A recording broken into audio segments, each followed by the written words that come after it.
All right, everyone, it's 7 p.m. We're beginning the open session for the Community Consolidated School District 59 Board of Education Committee of the Whole. I just have quick announcements. The first is if you wish to speak during public comment, there's a sign-up sheet on the position out there. What was the second thing? If anyone needs translation. Oh, if anyone needs translation services, we have it over there. All right. Okay, that being said, time for the Pledge of Allegiance to begin. Mr. Ludlow is going to serve as our flag. All right. I pledge allegiance to the flag of the United States of America and to the republic for which it stands, one nation, under God, indivisible, with liberty and justice for all. Thank you, Tom. Find my agenda here. So that moves us on to, we have a few action items. 5.01, a student disciplinary recommendation. I can read the motion here.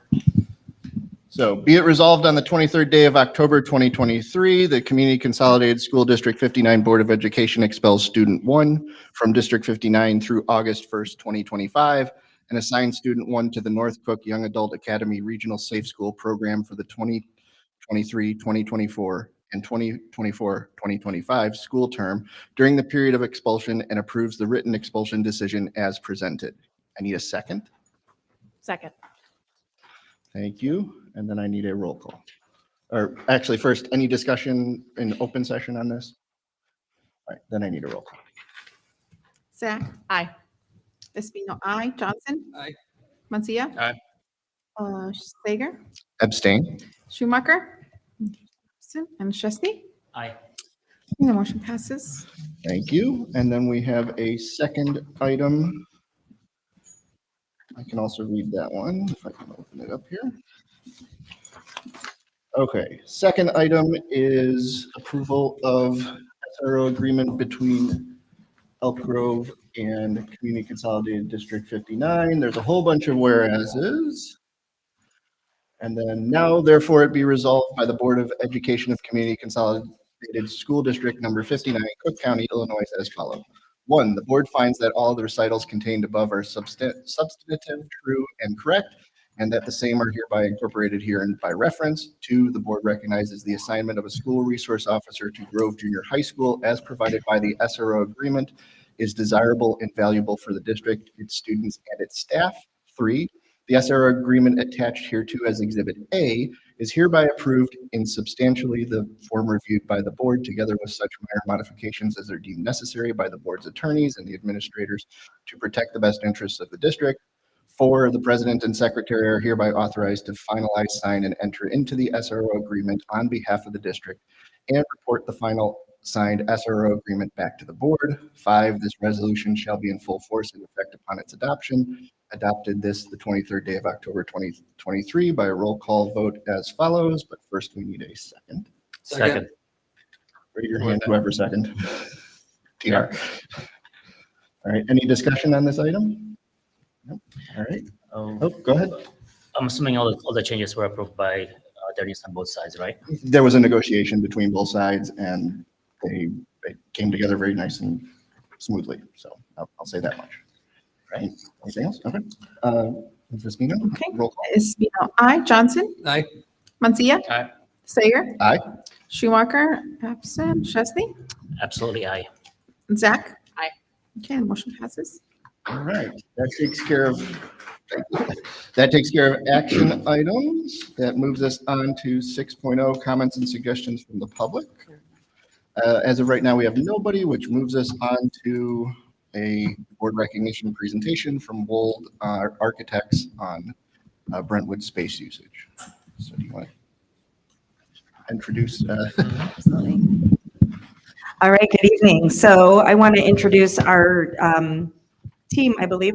Mike, is Allison here as well? Allison is parking right now. All right, She'll be so joining us. Mike Eichhorn is here from Wold Architects, soon to be joined by Allison. So this is a continued conversation about Brentwood facility usage, which is why we are hosting here tonight.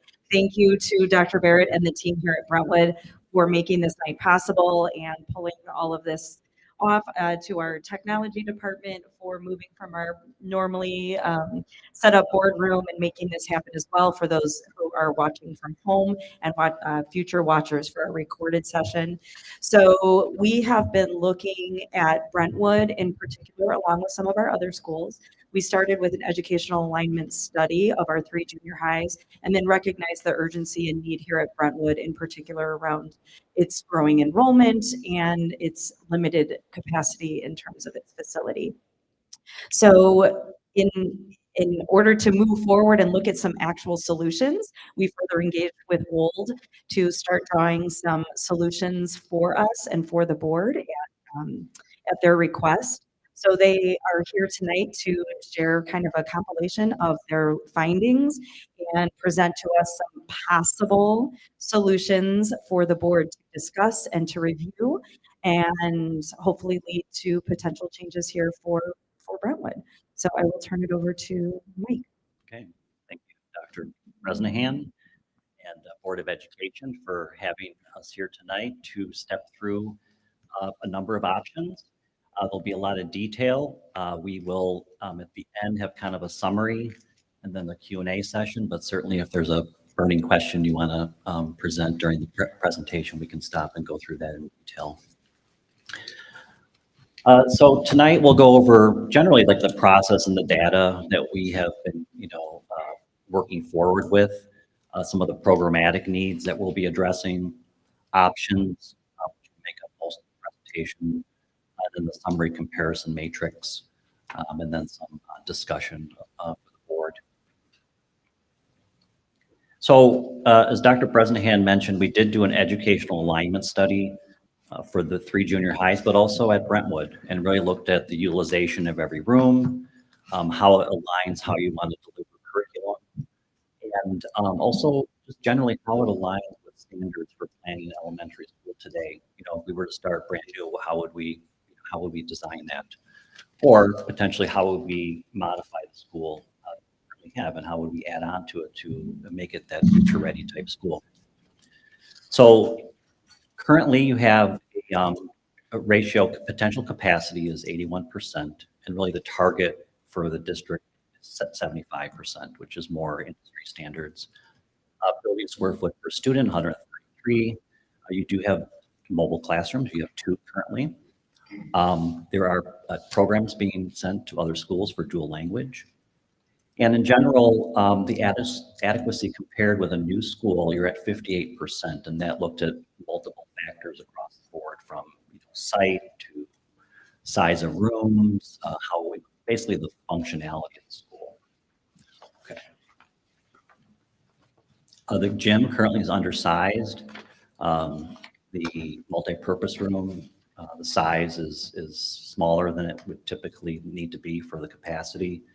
There's no kind of set-aside servery.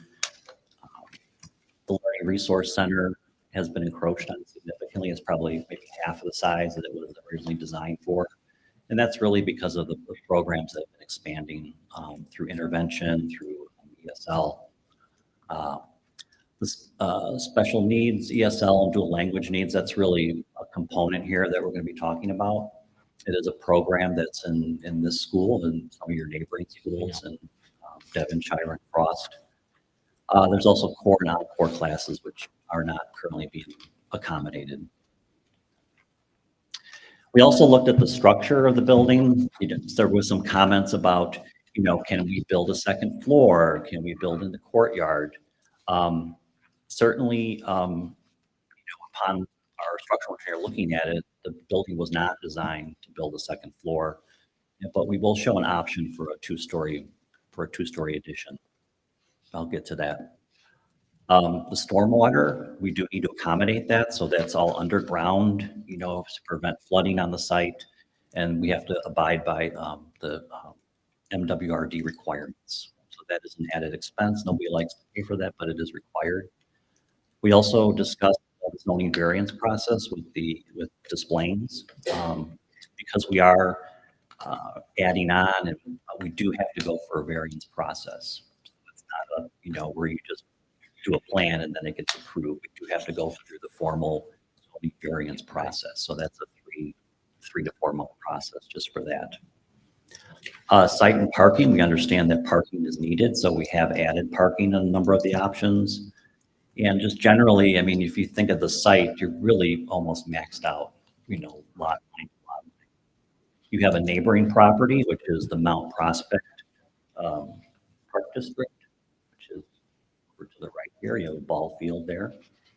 And we did talk with the Park District on a very preliminary level, ideas that we're thinking about exploring. But again, Park District did not review the plans, approve the plans, anything like that. We're really at that preliminary concept phase.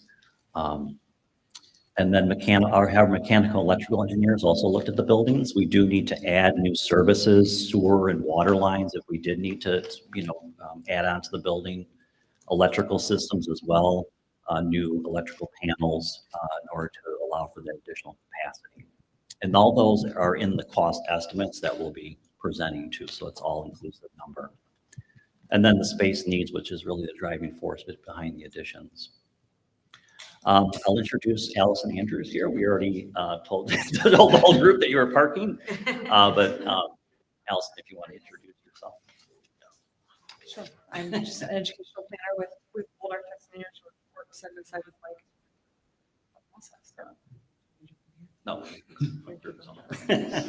But Alice and I work pretty closely on this and with the interviews and talking to the principal. So we're happy to be here tonight. So really today we're going to be looking at a number of options, really A, B, C, and D, and E. So, we'll go through all those. The costs will be presented. And what I want you to start thinking about is a number of these options look at acquiring or using some of the space on the Park District property. So that is kind of a key decision here as part of the options. The construction schedule, we do have Nicholas Construction that's helped us with the estimates and also the scheduling. So we'll touch on that. Any questions kind of so far on that? So here are the options. Can everyone see that more or less? Kind of welcome to come to the front here. There's plenty of spaces up front. So here's the existing building. Currently you have 2 mobile classrooms here. The goal is to, on a minimum scale, is to replace those, to build those permanently. The Village of Des Plaines has told us that we do need to move those mobiles, and so we have to have a plan in place to substitute for those, right? So this would be a way to address that in a minimum way, as well as bring 2 sections of students back to the school who are currently being accommodated at Frost. So that is the addition here. Also, you'll see that, you have a beautiful new playground over here. In this particular option, it does call that to be replaced or moved, okay? So we also understand that that's a huge deal, right? So all of our options show a way to preserve that playground. We understand that there was a lot of money put towards that, and that's part of the solutions here. And in this case, shifting the addition up so that you can still accommodate playground here. Okay. And that's the costs are essentially the same there, the 4.5 million on these. And that is an all-inclusive number. Yeah. Can I ask a question? Yeah. Okay, so let's go to A1. Okay, so here, the orange would be the construction of 4 new classrooms, art, music, and then classrooms for K1 for the dual language kids that are currently going to Robert Frost. The location where the 2 mobile units are, is that above where the orange is today on that map? Yeah, it's this. Yeah. Kind of right. Okay, the dash line, right. And then what would happen to that space? Oh, that would be turned into new hard play Okay. area. And then option 2, A2 is the same. Correct. So Just that rearranged. that requires the 2 mobiles to be removed for a year. So you'd have 1 year that does not have art and music. Okay. in this option, where the previous option would preserve that. The previous option would preserve the 2 mobile units. Correct. So they would be there while the construction's being done, ideally. And then, okay. And then in option 2, same price. Okay. And in this one, you do maintain the playground during the school year. Mm-hmm. Okay. We do have to reconstruct some of the hardscape, which is this gray rectangle in this Mhm. case. Because the hardscape is on district property, right? That is our property line. In this particular case, I think that, well, that's where we start the discussion about That's the encroaching. park Mhm. district, yeah. So the hardscape through an intergovernmental agreement would have to be maintained or obtained from the park district in Mhm. order to build that. Okay. You currently have one for the playground space, right? You The can see basketball court. there's a light dash line there, which is already in place, but it doesn't go the full length of the property. So again, we would have to have discussions with the park district about building that hardscape on their property. Mm-hmm.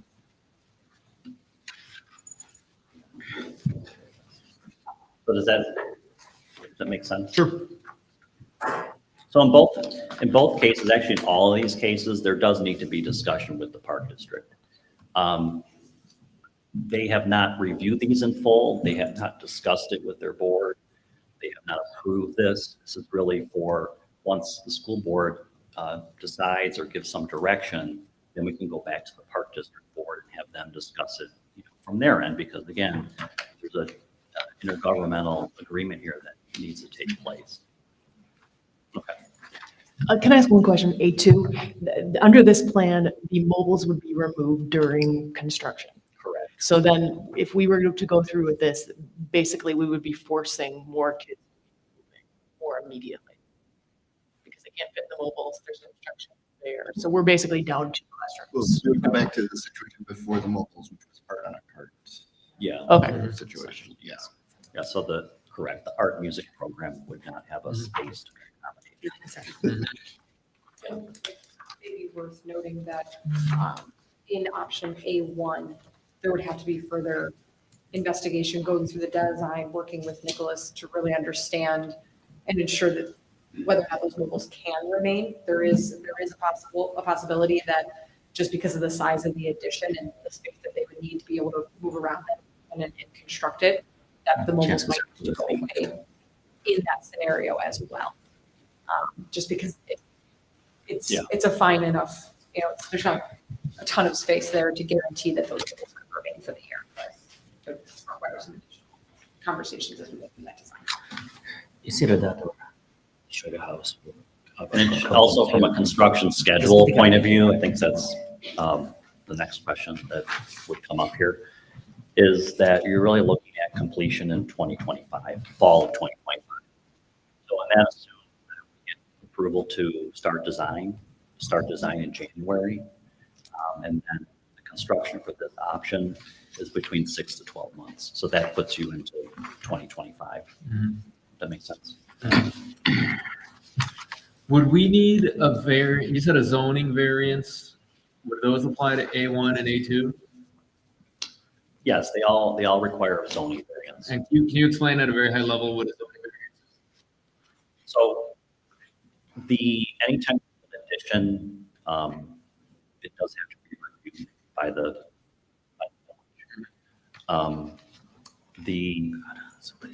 property, you own the property, but you can't just keep adding and adding and adding, right? Mhm. So Basically, Which of the getting your options? permit approved and like in The simple. Which Yeah, of the options has the second floor? we're gonna, yeah, that's coming up. But which one is it? Just tell me. C1. C1. So that's the only one that requires a variance of a second floor building of a school above the height of the residential buildings. The rest of the variance that we're talking about is the variance of having how close is the construction, the hard playground, and buildings are going to be the property line. Mhm. Those are the variances that we're talking about, right? Yeah, you have a stormwater approval, and the change of use as well. You know that the building, when it was originally built, was built under a different kind of zoning rules, let's say, The from the code. state of Illinois. So since that changed, the zoning review process changed about 10 years ago. So now the state of Illinois requires that local jurisdictions, you're required to go to zoning, whereas 10, 15 years ago, you didn't have to do that. Yeah, variance against anything that is not currently up to code. Correct. Mhm. Yeah. Okay. So we're going to move on to B1.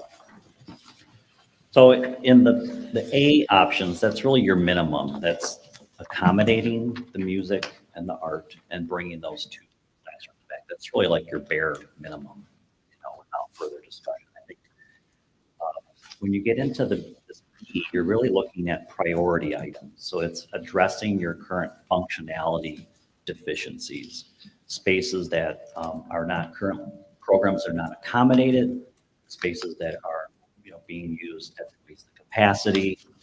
And so that's what the Bs are addressing, bringing you to a better functionality. It's bringing your capacity from, the closer to the 75%, giving you more space per student. But really it's addressing the not just the minimum, but the priority needs. Okay. So that includes, in the previous, we did add 2 kindergarten because if we're going to add 2 classrooms, we would prefer to add the 2 kindergartens because your kindergartens now are too small, right? So if we're going to add 2 classrooms, we add the kindergarten. In this option, we're striving to keep it on your property. So in that case, we are using the courtyard here to build those 2 kindergarten rooms. Courtyards are very expensive to build in. It takes away natural light. So again, this is a way to accomplish that in a way that still is allowed, but does take away some of the natural light and functionality of the courtyard. We still think it can work and be fine. The gym is really addressing the current gym does not have capacity to address the number of sections of the students coming in. So the additional gym would allow for the correct number of gym periods, PE periods, and the capacity for the students. Mhm. And right now, so the gym is the large square, orange square at the top. That would be Correct. the new additional gym. Underneath it, that's the current gym. That's the current gym, correct. So are we envisioning those to be combined or 2 separate gyms? It would be 2 separate gyms. We do have a connecting corridor here that connects through this classroom. I guess you could do some cost savings by not having that corridor, but I think, again, from a functionality point of view, which is the goal, you would want a separate access point to that gym. So I have a question on the gyms, because I know this is going to come up later. When you say it's under 5,000 square feet, so it's considered less than ideal. Can you explain that in a little more detail? Because I'm struggling with 2 gyms, seems like a lot of gym space. Right. Well, for an elementary size gym, you'd want it 5,000 if you were to do, a new one, ideally. Right, but that would be if you were building a school with 1 gym, right? Correct. Okay. So if we have 2 gyms, that should be enough space to accommodate the gym sections, the one group in one gym, one group in the other. Yeah. So a 5,000 square foot gym would likely be adequate if this were, and it's not hard and fast. It still requires understanding of capacity and how utilization, but because you have a 4-section building here, the number of students and being able to get that number of students through PE in the requirements for the week triggers the need for that second gym space. The current gym that you have, they will combine classes to create kind of one larger class to go in there. If you had that 5,000 square foot gym, you could probably more comfortably try and run 2 separate teaching stations at the same time, actually bring in 2 full-size classes rather than one that's kind of like a class and a half. So part of adding the second gym is to be able to have at least at a minimum those 2 full classes or even a class and a half, depending on how the programming with the other, art and music work out. So, sorry, so the gym space is not necessarily how many gyms we have, it's the size of the gym? Or are you saying we need more than one gym because we have so many sections?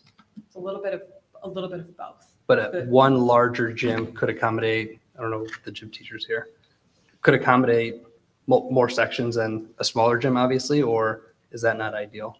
I don't know, I'm asking genuinely. Yeah, I think I've seen it done multiple ways, but a larger gym where you could divide space, even if it's not a permanent wall, but some type of division to be able to run multiple sections at the same time would be ideal or doable. I think the fact that we have existing gym space, so adding one that's less than 5,000 square feet would then accommodate the 4 sections at each grade level. I think when we look at one later on, getting that 5,000 square foot gym, so let's say they wanted to do a whole school assembly with all of the students at the same time in one space. I'm going to look over at Dr. Barrett. Is there currently a space that can house all students at the same time? No. So think not only PE, but think about other events and opportunities that you would use that space for. A gym undersized does not allow for the number of students that we currently have here. That's the reason why I asked if there's going to be a dividing wall between them. That's exactly the reason. Yeah, because even with the addition here, you still have 2 separate spaces, so you wouldn't have that. Again, this is where priority, and then when we look at the next one, I don't know if there's an opportunity to make that one large space with the retractable wall.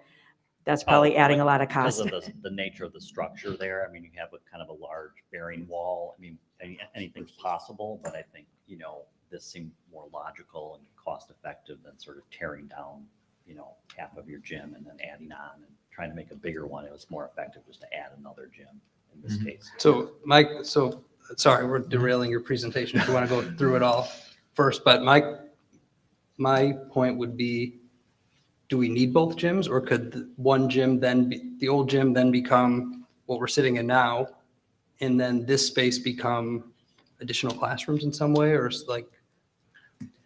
I think, with options, you can keep developing options and options, I think really you want to address the need. Is there a different permutation of this? Maybe, but I think, you're kind of chess moving things around. I think this is really looking at the number of spaces, the cost. I think if there's other options to explore like that, I think we could start to talk about that, but. Yeah, I think the other piece that we have to keep in mind is that this is the cafeteria space, which can't operate concurrently with gym classes during the day. The setup and tear down is where we struggle a lot across all.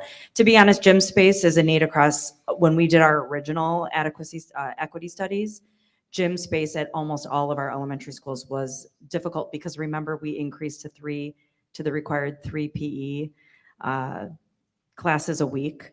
And so that's what triggered a lot of this, and looking at those spaces that are just typically, like even this space that we're in, this is where students eat lunch, and it's very undersized for the number of students that are here. Yeah. And then to your point,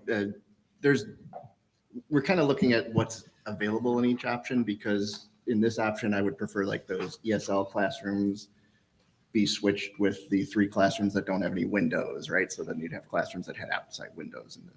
But that's smaller details. I still want to just ask on the gym, because I think it's a big effect later on. So this gym is 3,300 square feet, something like that. That's larger than the current one.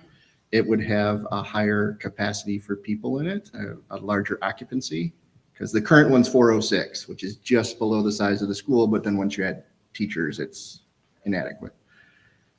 So we don't know what that number is, right? As well, like the number of people. The occupancy. How many yeah. people can get in the Yeah. gym? Is that what you're asking? How big a gym do I need to fit everybody?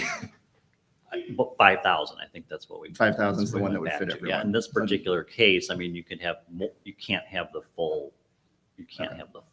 body. So I mean, it's less than ideal. Right now you do half school assemblies, right? Yeah. Okay, thank you. I mean, certainly if some kind of structural way to connect the two, we might look at that. But again, it's just from a day-to-day usage, this is the most effective way to do it. Okay. Does anyone have any more gym questions? Because I'm going to change the subject.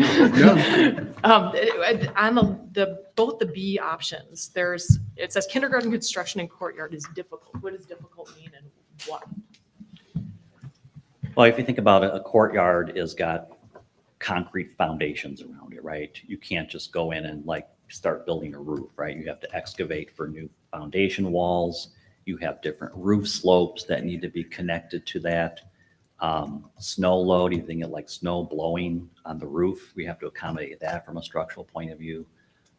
Getting materials in there is very difficult. You have to get a crane that has to, lift and put that in there. During the summer, you might have to open up in order for them to access it with, bobcats and things like that. They might have to go through some of the existing classrooms to get to that point, So it's accomplishable and it's been done before. It just is not more expensive than, let's say, building on the, outside the building, just by the logistical nature of it. So then can that construction be done during the school year, or would that have to be like a summer venture? If you're talking, Yeah. a crane.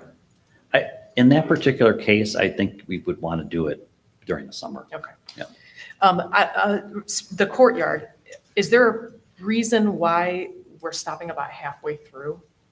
Good question. In order to accommodate the 2 kindergarten sizes. No, I mean, like, why we're not going farther? Is that a light concern? Oh, for the I mean, whole. it would almost appear like this can be used. Like there's additional space that if we're taking away 2/3, might as Yeah. well consider like what else can we do to help, like to make the life easier for teachers and kids, right? I mean, I almost envision, hey, I mean, this can be one big room for assembly when you combine it with the cafeteria, right?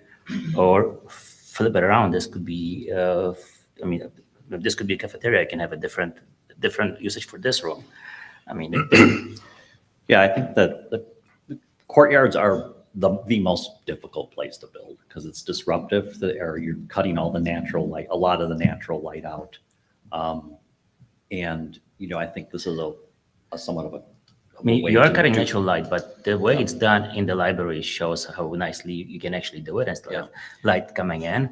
I mean, when I looked at it, I was looking at it, I was thinking cafeteria would be great. Move the library right here. And then, you can combine it together with existing space and you have an assembly space. Yeah, I think, those are options, we could look at, I'm not ruling it out. I think, again, from where you put the space, we can look at how we do that and what are the repercussions. I mean, you think about bringing food into there, you want to have an exterior door to the space. I'm just thinking of why you maybe don't do that. So I think, the cost wouldn't necessarily go hugely up or down if we did that, but certainly those ideas as we get deeper into the process, I think it's, those are all worth looking at. But right now we look at the quantity of spaces, what the need is. But I think, yeah, we can definitely, we can look at that type of option, think of some ideas to bring light in through the top or, through the ceiling, things like that. So I don't want to rule out that. But we always like to kind of start to focus in on cost, functionality, space, where you might move it around. There's probably a lot of different options we can look at. Does that help? Yeah. Okay. So light is the primary reason why on the plans we're not. No, going I don't. that far. Okay. Okay. So that is some of it, maintaining access to natural light for those classroom spaces. If we were to infill it completely, then the point that was already raised of, you maybe look to swap those ESL classrooms for the kind of full-size classrooms that right now don't have access to natural light. So there would be more of those chess moves to happen. Additionally, that courtyard is currently providing fresh air intake into those classroom spaces that are off of that. So there would be additional mechanical costs and improvements that would need to be made to ensure that we're still able to get that. I mean, even in this option, we are assuming that you have to do some of that for the classrooms that we have lost that exterior wall for. But if we did the entire thing, you'd be taking that consideration at all of those spaces that are currently around the courtyard as well. So there's other pieces, but certainly the environment, this would, if using that and creating that as what is the right space to put that kind of would not necessarily have that natural daylight, and then how do we move those grade level classrooms and recreate them in some area on this plan that allows them to have that natural daylight. So the chess moves, I don't know that said, we have to explore a little bit further to Yeah. really understand how all that could work. But this was an option that, like Mike said at the beginning, trying to get all those programmatic spaces within the boundaries and kind of maintain those criteria that we understood as we went through the educational adequacy of having daylight to the classrooms and things like that. So one more practical thing, just looking at this, when students have to go to the playground and hardscape, they have to exit to the south and then walk around the corner. Yeah, I think that is There's- potentially There's no negative exit of by this. I the mean, certainly, playground. again, as we develop this further, we need to create a passageway somewhere in the middle here. Okay. Yeah, I think we can accommodate that. Again, that's kind of like the next tier of Right, development. yeah, This is I understand there's a bit of iterations to the be done, yeah. Circulation flow. Think about, do you think that this second tier, which is the priority plan, is that amount of scope and cost, that's kind of its own bucket, right? Whether how we move things around, whether it's on property, not as a neighbor, those are the factors. I think about step back a little bit, think about this priority program ring true to you. On this particular case, I talked about the playground. This maintains the playground, just good location, good supervision. We do have to reconstruct the hardscape. In this particular case, we do have a wing that comes out as an addition, and it does occupy the property. So we would need to purchase part of the property. Oh, yeah. So we would have to purchase that property. Over here, this part, not the whole part, but a significant, a sliver or a segment of it here. So that's what's unique about this option. All the other functionalities are the same as B1. And if we purchase that property, we could extend our parking lot a little bit as well, right? You could, yeah. Okay. And will have to do stormwater, in this area, most likely under this lawn. Okay. So Yeah, for, so you can't pave the whole thing, right? No matter how much we acquire, we can't. no, you could add additional pavement. I think in this case, But we have to deal with the water runoff. yeah, more of the water. The parking, we did add parking along Along the edge. Brentwood here. Again, this all has to be reviewed with, traffic studies and flow but it's a concept that we've done in other districts. As you add the gym here, we have to reconfigure this driveway that comes in. So there's some expense related to that. That's all in the cost estimate. So here, comparing B2 to B1, the difference here with B2 is that we have to purchase property from the park district next door. No guarantee that the park district even wants to sell. Correct. And the difference being here is that the build out of these classrooms, the same number of classrooms, however, it extends into the park district property, but because it keeps the existing playground, whereas in B1, it's all on our property. We don't have to worry about purchasing anything from the park district, but we lose the playground space. Or a big You have to spend We still need to. money purchase. to reconstruct it, which is the blue area here. Mhm. That's the reconstruction of the playground. Okay. I mean, we And could that's the potentially do an hardscape to the idea north with here. The park district to build on their land. So that's an additional expense Yeah. for that. And that's included in the cost estimate. It's more of a perception too, that you just built something, now you're rebuilding it. So it's Right. a little bit of a perception from the community. Yeah, because the as well. playground, do we know when was that playground? Summer. Just this summer, Yeah. right? Right, yeah. Yeah. Paint's still wet. Yeah. There's also some visibility, this is not as visible from the street here. It's more, we can look at if we need to move this up here, if that's better, again, different sub options. Right now, I know, I took a tour, I was walking around the building before we started today, and I did see the courtyard. It's a beautiful courtyard. I know staff uses it. Do kids use it? Do students use it as well? Yes, that's Weather permitting. Mhm. Staff use it almost every day. That's where many people Mhm. But students will go out there on days that it's nice. Okay. Obviously during the winter months, it's might be like. Sure. Okay. So looking at option C, which gets you into that category of the future ready. So moving from the 58% adequacy up towards the 90% adequacy, where you're doing optimally aligning spaces to how they function. We are, increasing the size of the LRC. It's accommodating the ESL, which was a programmatic need. There's also, we have expansion of the multi-purpose room, more or less kind of in this direction here. A new kitchen and servery off to the corner here with an exterior access. So looking at improvements to the multi-purpose room and kitchen and servery in this option, expanding that LRC here, providing more space for the staff to do their planning, conference space, workspace that's not being accommodated currently. The gym, which is the same, and then your additional classrooms here. And in this particular case, it is a 2-story option, so we'll need an elevator, stairs. It also requires that this portion of the building here is basically demolished and reconstructed. You cannot build on top of the existing space. So that needs to be phased in such a way so it's more disruptive to the school, but this is the plan.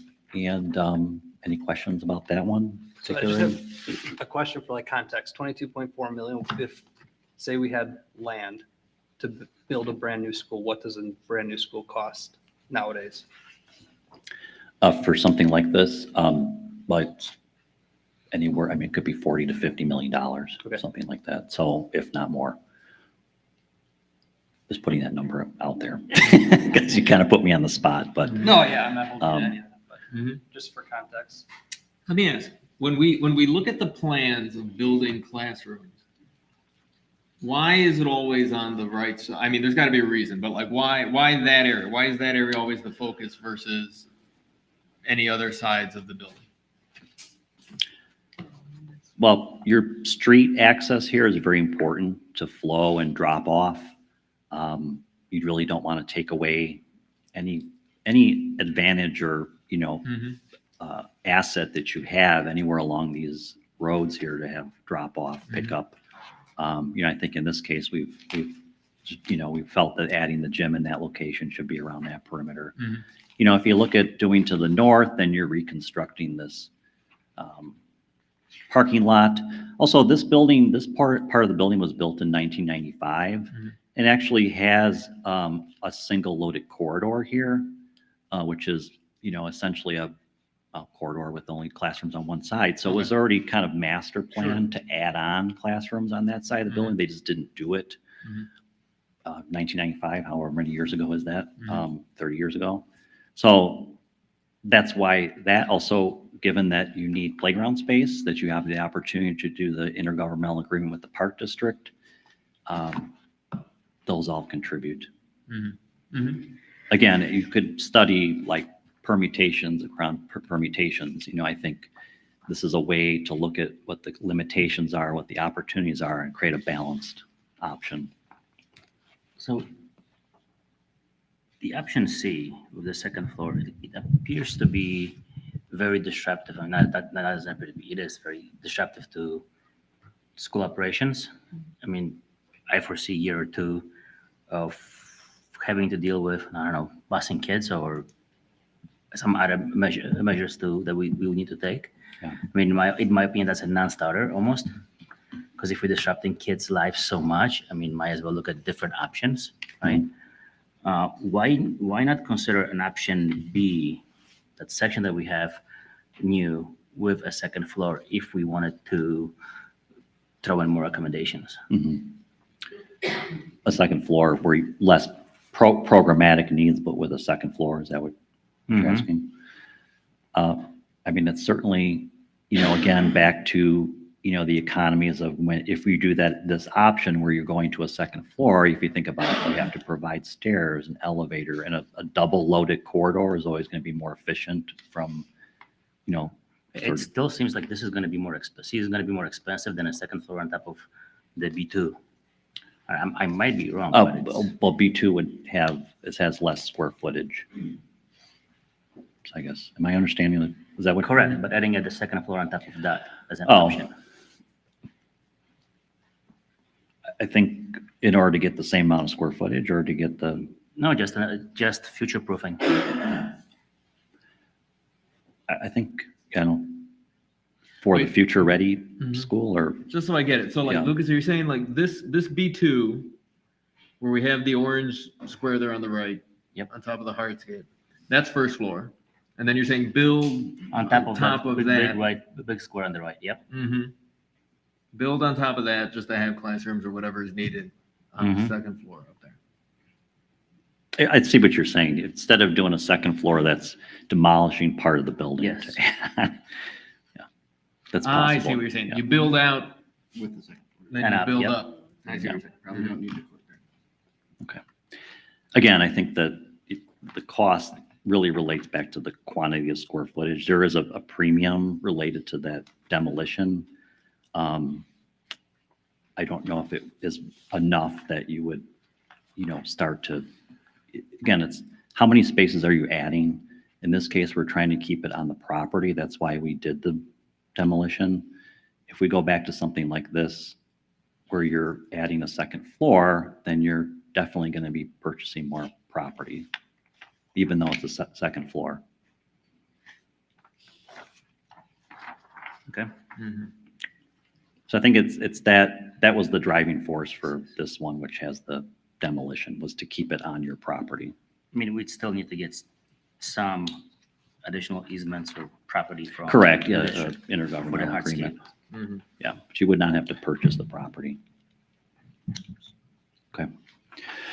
Let's move on. Any more questions about C1? Okay, so the C2 and C3, those are same program as C1, but you're definitely purchasing the property. You're taking up a lot more of the park, and it's a one-story addition. So from a constructability point of view, it's a lot less phasing or disruption because you're adding on, right? School can still take place in that scenario. Okay. We are adding a parking lot here. There is a new playground and new hardscape. Mm-hmm. You are, you know, the negative is you are getting very close to these neighbors. That gets back to that zoning variance kind of scenario that this does have to go for public hearing. So you do have your neighbors that would want to know what's going on with the buildings. So the least disruptive you can be to your green space, to your, you know, play space. That's another factor to this. Mm-hmm. So when you come with this one story, you're taking up more of that green space. And this estimate doesn't take into account the real property purchase, the purchasing Correct. of the lot. Yeah, that A lot. does not include the purchase of the We have property. no idea if it's even for sale or what they would even want for it or et cetera. Yeah, I think some, like I said, we did talk with them at a very extremely high level. Yeah. So they didn't like throw us out of the room or anything. Sure. But so I think they understand, you know, the community and working together to the benefit of the community. I think it's considered, would be willing to consider talking to us more. Mm-hmm. Mm-hmm. Okay. So C3 is the same amount of square footage. It does set back more from the neighbors, creates an open courtyard here so you can get in and maintain it. It comes more in, takes up more of this park, right? Because you're closer to the ball field. But all the other areas here you renovation. We did move the ESL rooms here and have the classrooms outboard from that. So the green, if I'm understanding this correctly, green is, in most of these, is just reconfig, like. Renovation, yeah. Renovating, Mhm. right. Yeah. So is there any scenario, I'll let you finish. I'll say that later. Yeah, the green is, we've tried to keep the ESL in a module, so it's it's like half of a classroom. So in the future, if you want to take two ESL rooms, you could potentially make one classroom out of it. So that's kind of what you see here. We're also providing a sensory room and a TDP. Those classrooms as existing were subdivided previously. They have doors to do all that. The green bank there. Yeah, so we would try to keep that as much as possible. Okay. Anything else on this? So in option D1 and E1, we look at a 3-section school. So in this case, in order to obtain the 3-section, now you'd have to look at reduction of program or reduction or looking at boundaries of attendance boundaries in order to make it a 3-section school. But we thought this was worth looking at because of the impact it would have to cost, impact on the site, and the general functionality of the building. In this particular case, the 3-section, you do get the priority spaces, addressing those, and sort of, if it's a backfilling or using the other spaces more effectively.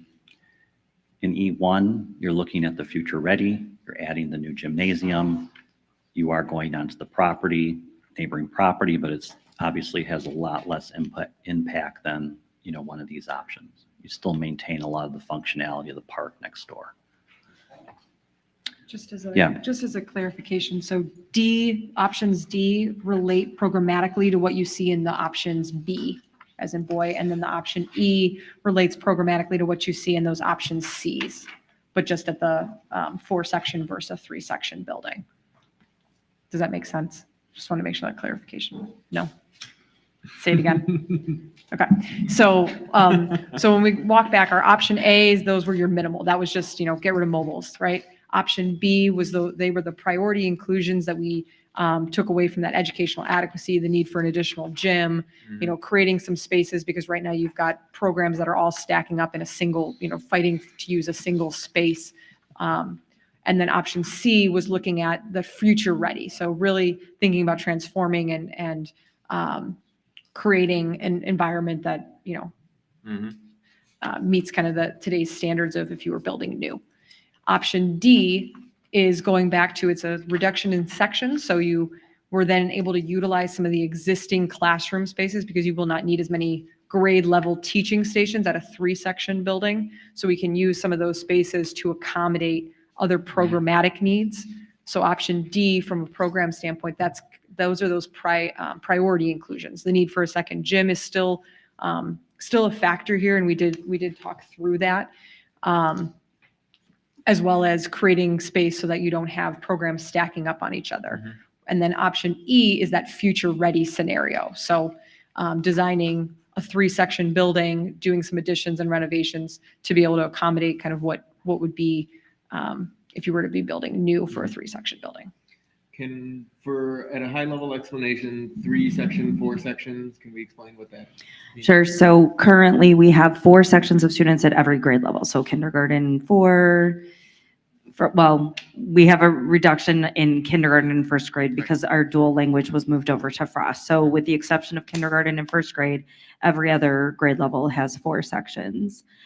So looking at our 3-section, as Mike said, requires shifting either a program or potentially a boundary to reduce the number of sections required for the building. And I think the other impact why we felt it was important for the board to review these options as well is because we do have to take into consideration our other elementary schools that have existing space as well. So if we were to look at adding on future, sections here at Brentwood while we have existing space that is underutilized in other buildings, this kind of created an opportunity where we could look at a combination of renovation, addition, program moves, or boundary changes, and some combination of those things, and then look at what the cost impact and what you could gain, either based on the priority areas or a future ready stance. So a quick question about D1. If you don't have this is okay, but something that I would like to know at some point is how much are like each of these individual parts roughly? Like the gym, I noticed the first iteration in the A's did not have the gym and it was like 4-ish million. This one has a little bit extra classrooms and then the renovation as well. So like, how much is the gym versus the renovation versus the new addition? Yeah.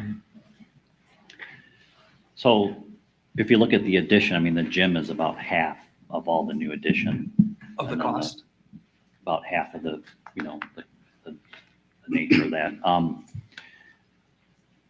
It's all a dynamic. Oh, here we go. Okay. I don't have the breakdown in front Yeah, of no, me. that's So okay. it's probably in the, I mean, if I were just to say it's probably half of the, 4 to 5 million, something like that. Okay.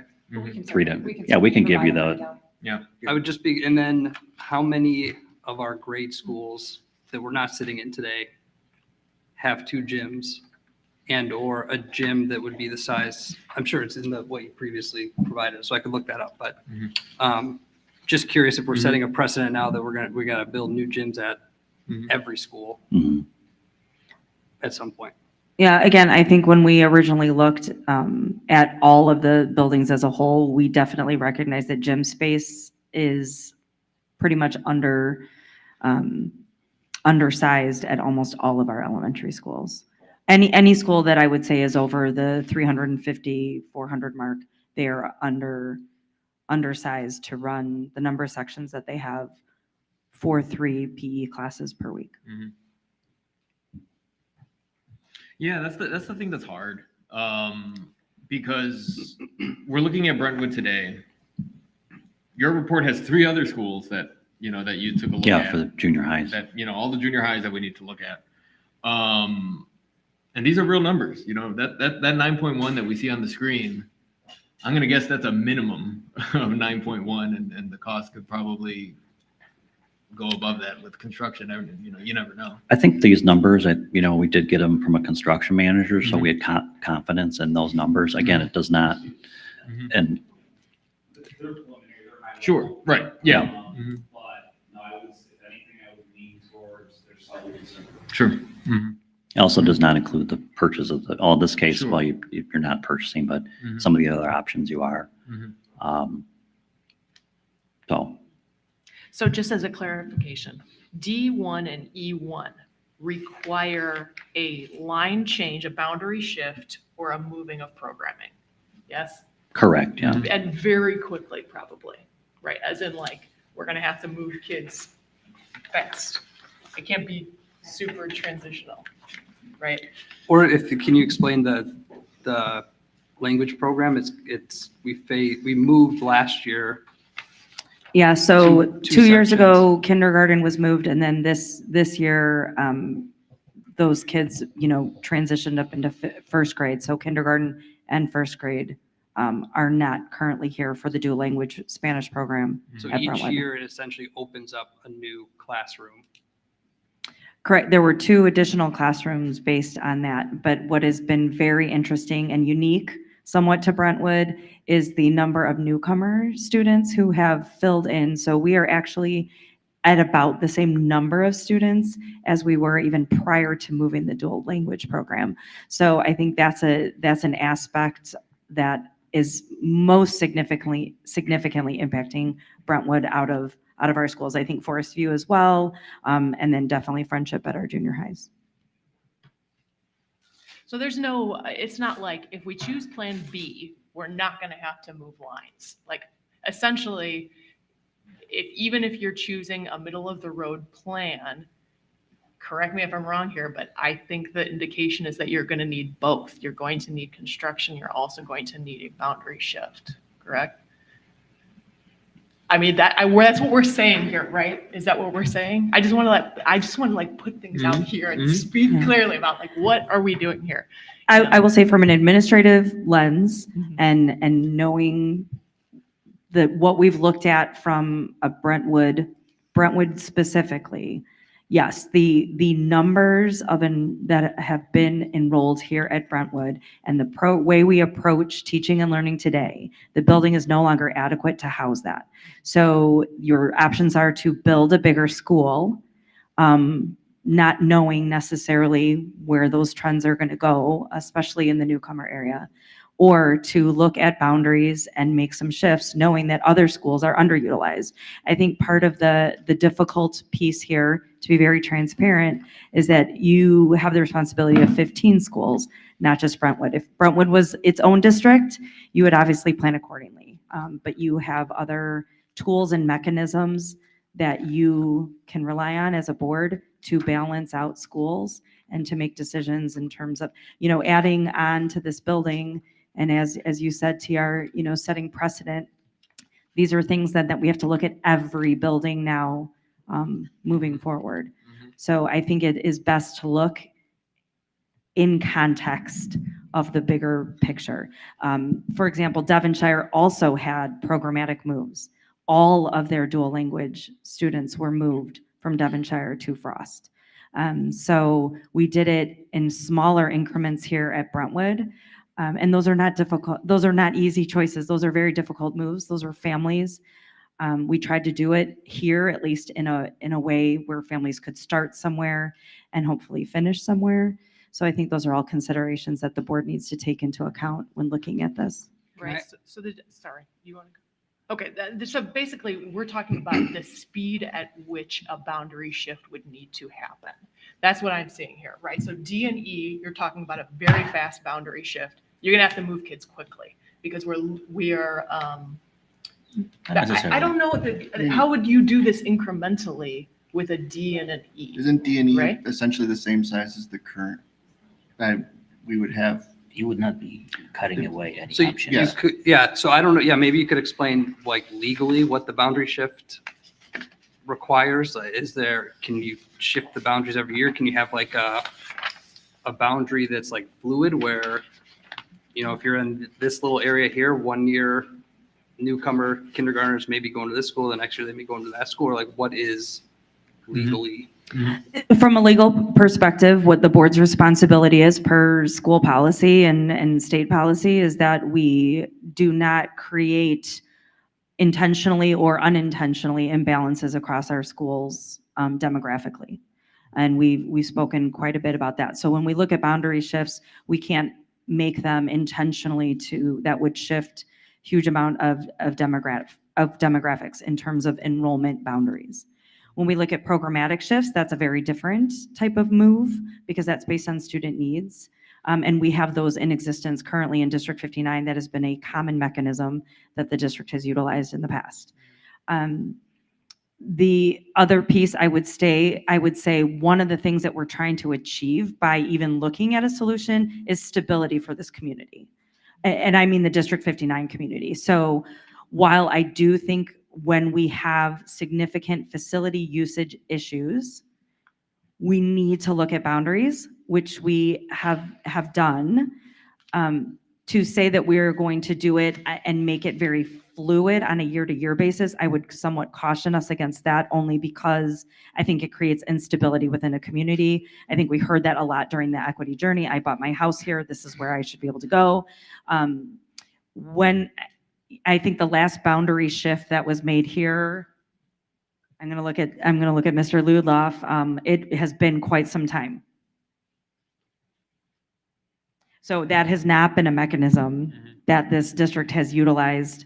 And you can see the results of that because they have been very carved out and they don't seem to make a lot of sense when you look at it from a geographical perspective. We have avoided some of the boundary shifts because we've relied so heavily on programmatic moves. That's from my assessment. Yeah, I don't believe, I'm looking at our history document, that there has been a boundary shift here since probably back in the 80s or 90s. Okay, so that's Programming shifts, not boundary shifts. Yep. right. So that's a huge amount of time. What I want to make sure that we do as a priority is to do this incrementally so that we are reducing the amount of pain, we're reducing the amount of families that are split, and I want to go with an option, and I've been really clear about this for a long time, that does this very incrementally so that if there's a second grader at Brentwood, he's allowed to graduate from Brentwood, right? And I worry about plans where we're going to have to move kids immediately? Because to me, that either says, okay, more program moving or fast boundary shift, which these kids have been through a lot, you know? So at this point, I think we need to figure out a way that we can do this slowly. And since it's been 30 plus years. I don't- did find actually 1993, 94 was the Okay, last so 30 actual years, right? boundary change here. Yep. 30 years. So I don't see what a huge deal about 6 is, to do this right and to do right by the kids. Like start with the kindergarten class, then kindergarten, first grade, et cetera, et cetera. That's my opinion. Anyone have thoughts? Agree, No, disagree? I think I agree with that. And then also, if you shift the boundary, it's not just, it's all the newcomers, right? So maybe it's, if I haven't gone to school here yet and I'm a newcomer, then I'm in the new boundary, right? But if I'm, like Sarah saying, Being grandfathered, right? right, yeah, which I know is probably a nightmare administratively, but Okay, so I'm going to say that that is just kicking the can down the road. It's for 6 And, years. and though. I know, but that means that any benefits that come from rearranging things don't happen for 6 years. And so our current student populations don't see programmatic benefits. And when we have students who are not receiving sufficient services, delaying for 6 years, their entire time that they are with us, changes that we need to do, does a disservice to an entire generation of our students. So and I know your objection is moving a few students here and there. All of our schools are excellent. So moving students from one school to another is a disruption, but if it is done to benefit all students, then it has value. And we really, really need to be careful to say we would never do that. how would they not be getting, what services would they not be getting? So if we have students who are not, I'm just thinking in general, right? So if there's an ideal solution, we don't know what that is, right? But if there is an ideal solution, to delay that solution until the next generation of students comes in is putting extra pressure on our teachers, putting extra pressure on our staff, making them less efficient, and holding back those students potentially. I'd be curious to ask the teachers what they think. I think that's, I mean. I think that's a fair question, yeah. Yeah. And it may not be the same across all programs as well, right? And so I think it's fair to ask that question. I think your point that this needs to be moved right away is slightly off, because I think if we do either of these plans, we are replacing the portables, which currently means we can hold the same number of students. It's just getting to future ready and that ideal that requires programmatic shifts. Is that correct? Correct, that was the option. Yeah. D1, E1. So I don't think it requires that immediate, like, we have to do it next year move, but it does require a thoughtful process about getting that done. Would it logically, if you have to get rid of the mobiles like immediately, right? Where the music and art teachers have to be on a cart, where then do they teach? In the classroom. So they would go into Mrs. Whoever's second grade classroom and teach music. So the kids wouldn't be Correct. moving. They move. Okay. But Just only, running around. only We one. see you, we see Our you. music teacher is not a fan. So I think, Especially with the new equipment, right? So next year we'll get one classroom back though, right? so that's I don't want to make that assumption. So the whole idea was the decisions made now are going to dictate what we do. There was not a permanent thought to, we're going to 1 year at a time move the dual language program out of Brentwood. That was never the plan. That was never the plan. And I do think our teachers have a lot of opinions about that and are important. Actually, tomorrow we're having a dual language task force meeting. These are part of the scenarios that we're going to play out with the teachers, because part of what we have to understand is also, what are the trade-offs? So are we prioritizing from whatever role we play? I'm a parent, I'm a teacher, I'm a board member. Is my priority that these children that are here today get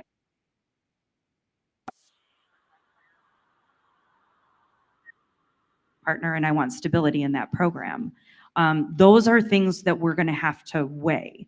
So I want to say, like, just like the art on a cart for a year, to know what the gain is 2 years from now, it might be worth it, or it might not be worth it. And it, depending on whose perspective you're looking at. So I don't think that it has to be an immediate boundary change. I think we have to look at, you know, when we held the community forum here last spring and we talked about what the priorities were, we talked about class size. So when you talk about a 3-section building versus a 4-section building, if you don't look programmatically, you can easily go from a 4-section to a 3-section just by increasing class sizes. We could go back to where it was before I got here, which was multi-grade classrooms. Because, right, so, right, and we don't want it, those are steps backwards. We don't want to do that. But something has to be sacrificed. Something has to give in order to get to the gain of the long term. Do we do a slow roll that's where it's going to take 6 years to get to the long-term benefits and thinking about what those sacrifices are across the 6 years? Or do we say, hey, if I know my child's going to end up being here instead of that, and they're going to be able to be at a school that's going to have lower class sizes, they're going to be able to go and have a full art and music experience, maybe I don't want to stay at Brentwood then. But those are parents' choices, right? Those are different perspectives and different roles. So I think we should lay out what the pros and cons are, rather than immediately taking a hard stance on what we're prioritizing, because I think everybody's priorities are going to be different. And I think the assumption that everyone wants to stay exactly where they are might be a false assumption if we know that, hey, this is for the educational benefit, because I think that's what I heard the most, is that we want our kids to have a great education. Is my child sitting in the hallway or work coming out of a closet, is that what's best? Or would I say, hey, if I went to this other school that had more room and had better programming, maybe that would be what's best as a parent. And I just don't want to make that assumption for anyone out there. So those are the pros and cons. I think we can phase for sure. I think a lot of this work can be done simultaneously while school is occurring. All of these plans outside of A1, A2 are 12 months of construction, correct? Yes. So we are looking at a long-term, it's a short-term sacrifice for long-term gains. Personally, what I would love to see is an approach that is in concurrent actions, and even some starting as quickly as possible, with the phased approach, with the optional if you want to switch to a different school. But all of it has to be holistic. What I don't want to see, I personally don't like the future states where we creating another school that has minimal capacity usage. Sorry. So I would also like to tie all this together, right? If I look at spending $22 million here versus some of these plans are more like half of that, right? But we have other schools nearby who could also use The an money. A1 option, right? A small addition that would make them better balanced. We have another school that has portables still, correct? And there, again, as we look at those potential boundary and programming changes, whatever it is, that needs to be done holistically. So I'm concerned about putting all our eggs in one basket here, and I would rather see us build the entire region and balance things. Yeah, I would, personally, I would rather, these are big price tags to put into one building. I would rather see, like you're mentioning, what does the renovation look like where we make some changes to all schools to bring them up to date and create, that cohesive environment that no matter where you're going, you are getting more or less the same environment, new floors, new furniture, and what that cost is versus just here, there, and building a big building that in 6 years we may not need. Right? And another place, the district is getting better. Hopefully people start moving in with the test scores are going up, and now you have more people going to bird school. So closing buildings, opening buildings, expanding, I feel like that almost is short-sighted. Yeah. One of the thoughts I had along those lines, TR, was Brentwood was built in 63, give or take, and then 4 years later, they did construction on it again to build more buildings. And then in 95, they probably built like 40% of what that map is in Correct, 1995. Like it's a big chunk that was built in 1995 for Brentwood. And today it's not enough, right? So how much money the district spent then, and now it's not enough. And then I look at we're in my neighborhood, Juliet Low built a big, the same thing, built probably in the 97, I think, built a big extension to the school, and it's at less than 40% capacity, give or take. I think my numbers are right. Right. So it's kind of like, just looking at every option that we have. Let's say we cut a check for the 20 million to get this place future ready, and then a school board 20 years from now is sitting here, it's empty. We don't know. I think that's kind of the risk with everything. And the risk is one of the schools that we don't spend some of this money on is Is now gonna at need it. capacity, right? And I think that's why we need to That's look the at hard- balancing. Yeah. things. But kind of going with Sarah's comment also is like, there isn't an option here that when when Wold puts it on the screen, everybody claps because it's like the number one option with zero resistance. Sorry. Number two, maybe. Coming But silver. it's like every option that we do is going to impact kids. It's going to impact staff. It's going to impact the neighbors that don't have kids in this district. If we phase it out, eventually there's always going to be that family that's left at the red rope when the door's shut, right? So it's just that's the hard part of trying to figure out what that answer is. So that's why I let Joe figure that out. Is anyone, am I correct in my assumption that everyone, well, not everyone, what are you guys thinking in terms of, I get from you guys basically that you're thinking maybe it's sort of a middle of the road option? Like Yes. a B, like a B1 or B2? I liked B, but I actually,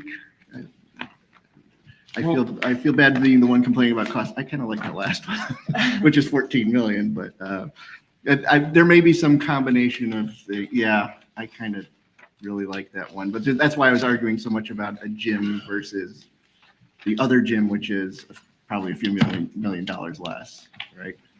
I like the idea of adding a kitchen to all our schools, Plus one. Yes, to all please. of them. And so if we go back, we could go back and look at like the B options and think about adding that kitchen as well. And I think that's something as we do, it's going to take 10 years to renovate all the schools. We got 15 schools. There's no way we get it done in a short time, right? But we can start looking at that option for all the other elementaries as we go through. So things like that. But yeah, I kind of just like this one. I would also say, no matter what, we should have those parking spaces in the front. Parking here is a nightmare. This is going You to on the side, yep. The staff will nod their heads, yeah. This one is requiring though the purchase of the field, Mhm. yes. Yeah, and So that's going to be, so that adds to the cost plus. yeah, I They know. might not want to sell it. And I'm looking at- Unfortunately, I originally was like looking at the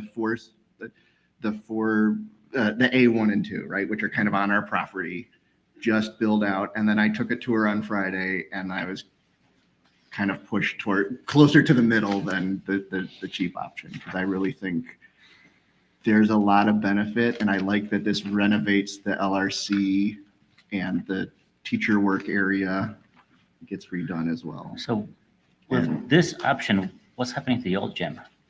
The old gym remains a gym. So there's two, that's the thing I We don't have like is, 5,000 square feet and another two something. we have another gym. That's a waste of space. I hate to be the one saying it out loud. It's a No, waste of space. I understand. And that's why I was kind of, can we do this with the smaller gym edition that probably 2 gyms is enough if the second gym isn't 5,000 square feet, right? But then we're at the option B2, I believe. Is that Basically. B2? No, well, It's very similar at that point. This is kind of weird too, to have the gym, like 2 gym structures so far apart. yeah, I was as well. talking to And that, Principal Barrett about that. Moving specials around is going to be tricky, right? Do you think that perhaps the existing gym could be renovated into that art, music, band space and save money on addition square footage, but still get the 5,000 square foot gym? So move that gym up and we could preserve our playground as well, right? E2, Mike, E2. E1-2. Yeah. Yes. I think there's we keep doing different Right. Yeah. permutations. I mean, the cost is not going to go down necessarily. But yeah, I think, it's a high space. I mean, would it be better for, band would be better in a higher volume space? So I think that, and that might help, again, you would be losing that gym though, Right. So I would like to say, just for the sake of the meeting tonight, what the administration would like is some direction from the board in what can we eliminate tonight? What do we want to explore further? Because as I said, we're going to have a dual language task force meeting tomorrow. I would really like to be able to speak in some more concrete terms with our staff, at least from a programmatic perspective, as well as then follow up with Brentwood in general, and we could get more teacher feedback on these options as well. But if there is a price point or an expansion or something that the board is really saying, hey, we can eliminate this, this, and this, narrow it down to these require further studies. Again, I think time is somewhat of the essence, although we know pretty much construction's going to take us 12 months. We can, if we want to get anything started this coming summer, we would really want to be looking at some type of board approval to move towards drawings in November. And the mandate on the mobile classrooms was they could potentially stay if we have some sort of construction. If there's active construction that necessitates students being moved, they could approve that additional variance for us And to if maintain we- those. Okay, so let's say we did nothing. Next year, the mobiles have to come down and we're left with art on a cart and maybe music in a classroom if we let the second That grade. attrition happened, yeah. If we Program- continue to move additional sections of dual language out, yes. Okay. That would be that's where I would be. I have a hard time approving that much money for a plan that, I mean, it's not a Band-Aid, but it's, I don't know. And I know it's future-proof, but nobody knows the future. That's why we're in the situation to begin with. The board didn't know the future in 93 when they expand. Like, how big is too big? How big? I just have a hard time spending this much money when I know a renovation for all would be beneficial to all versus 400 students at one school. But considering Brentwood is at the worst position. I'm not saying we Brentwood need to shouldn't start be, thinking I'm about not saying something. Brentwood shouldn't be first in that process, but I have a hard time, like in a silo, approving any money towards this. I think we have to make the first move at some point, and with Brentwood being in the position it's in, while we can't guarantee future needs, we know that there's some future need. And so that's why I'm sort of in the middle range here. Yeah. I think the expansion to the 22 million gigantic, basically building a junior high on this space is overlooking other needs in the district. Right. And that would be my big concern. Well, is there a renovation scenario where we're maybe doing some of these renovations while we wait for programmatic changes to phase out? We are displacing some people, I guess, technically, so the mobile classrooms can stay while we look at like a renovation versus a build. That's where I am. I know Yeah. there's. And also to clarify too, we're not necessarily approving anything tonight, right? It's just more of the Oh, option. tonight is no approval, Not no approval, action. no. Tonight is just discussion and some clarity of direction, so we can further Yeah. fine tune what we're bringing back, because we don't want to we can't have, 8 options that we Yeah. continue to, Right. we want to narrow our focus. Yeah. So I think each person sharing kind of where they're at will be very helpful. Because my opinion is anything that's in the 20 millions, there's maybe 4 or 5 options that are in the 20s. I'm a no on those, so I can take those out. Leaving the 4 or 5, whatever's there, ranging from 4 million to 14, I think is what that range was. And then I'll see where everybody else is. But that's my opinion. It's just I'm not supportive of that amount of cost. I agree. Yeah, and I would say I'm kind of the same on the high end, and also the option A's to me felt like it's making the portables permanent it's a Band-Aid, but it doesn't address the needs for the ESL spaces, all the other needs of the school and the renovations. that are Joe, needed. I'm completely +1 on that one. Okay. I mean, I don't believe A's will help us in even a short term. They'll just keep it's a status quo. I'm personally leaning towards B option. I mean, I like B2 because then we're not moving the playground. But I'm wondering if there is a way to phase it, meaning start somewhere that will give us some solutions while we do a study, while we confirm things. So we're not going to be losing the money that we invest because we know we need to do something, but at the same time, like get some additional confirmations and balancing act between the other schools. I also like the B options. I think I like B1 with a possibility of adding a kitchen at a later date. Kitchen for every option. Yep. And, I'll say my objection to the Bs is classrooms without windows. And I know filling in the courtyard, there are currently classrooms that don't have windows. And so it's rough teaching in a university where my students are there for an hour and I'm there for an hour, but students who are there for the entire day and teachers who are there for the entire day.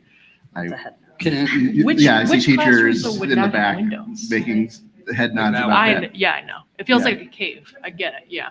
Yeah, Sorry, I'm not a fan of the Bs because they use the courtyard space. So, and but but- don't those still have windows? They Because do, but they block then the windows of the one classroom that does have windows currently. So there's a classroom Okay, that looks one. into the courtyard. Yeah. And that classroom would have, their window would be bricked up. Which then I guess you reconfigure things. But I'm kind of, these are okay as long as we're cautious about that. I kind of liked, what's the very last one? E, something like that? Yeah, E1. And then I kind of like the idea now of maybe we don't build as many classrooms, but we subdivide the current gym, but still build one big gym and subdivide the current gym and get some of those classrooms over there.